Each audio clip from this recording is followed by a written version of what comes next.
যুক্তরাষ্ট্রের আন্তর্জাতিক উন্নয়ন সংস্থা তথা USAID মহাপরিদর্শক পল মার্টিনকে বরখাস্ত করা হয়েছে। ট্রাম্প প্রশাসন সংস্থাটি নির্মূল করার চেষ্টার সমালোচনা করে তার কার্যালয়ে একটি প্রতিবেদন প্রকাশের একদিন পরই বরখাস্ত করা হলো পল মার্টিনকে। গত বছর ক্ষমতা ধরে রাখার চেষ্টায় বিক্ষোভকারীদের উপর নিয়মতান্ত্রিক হামলা ও হত্যার পেছনে বাংলাদেশের আগেরকার সরকারের হাত রয়েছে জানিয়ে জাতিসংঘ বলেছে এই নির্যাতন মানবতা বিরোধী অপরাধের সমতুল্য। এ সময় নিহত হয়েছে হাজার হাজার মানুষ। ফিলিস্তিনের অবরুদ্ধ গাজা উপত্যকা নিয়ে মার্কিন প্রেসিডেন্ট ডোনাল্ড ট্রাম্পের প্রস্তাবের তীব্র সমালোচনা করেছে উত্তর কোরিয়া। যুক্তরাষ্ট্রকে দেশটি চাঁদাবাজ হিসেবে অভিহিত করেছে। KCNA মন্তব্য করেছে, ট্রাম্পের এই প্রস্তাব বিশ্বের শান্তি ও নিরাপত্তার জন্য একটি গুরুতর হুমকি। ব্রিটিশ সরকার বুধবার জানিয়েছে অভিবাসন বিধি আরো কঠোর করা হচ্ছে। যারা সমুদ্রপথে বা যানবাহনের পেছনে লুকিয়ে যুক্তরাজ্যে প্রবেশ করবে সাধারণত তাদের নাগরিকত্বের আবেদন প্রত্যাখ্যান করা হবে।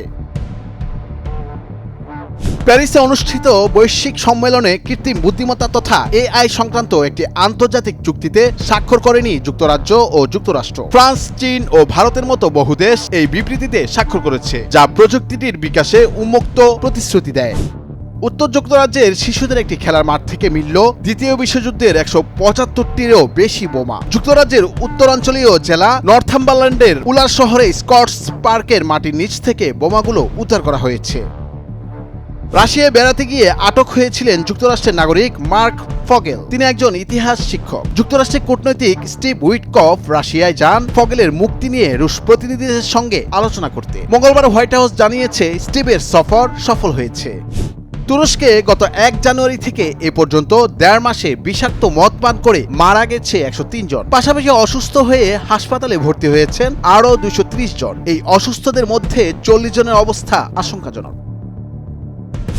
কৃত্রিম উপগ্রহ বা স্যাটেলাইটের মাধ্যমে সারা বিশ্বে ইন্টারনেট সেবা দিচ্ছে বর্তমান বিশ্বের অন্যতম শীর্ষ ধনকুবের ইলন মাস্ক। তার স্টারলিংক এ সেবা দিতে বাংলাদেশেও চালু হতে পারে চলতি বছরেই।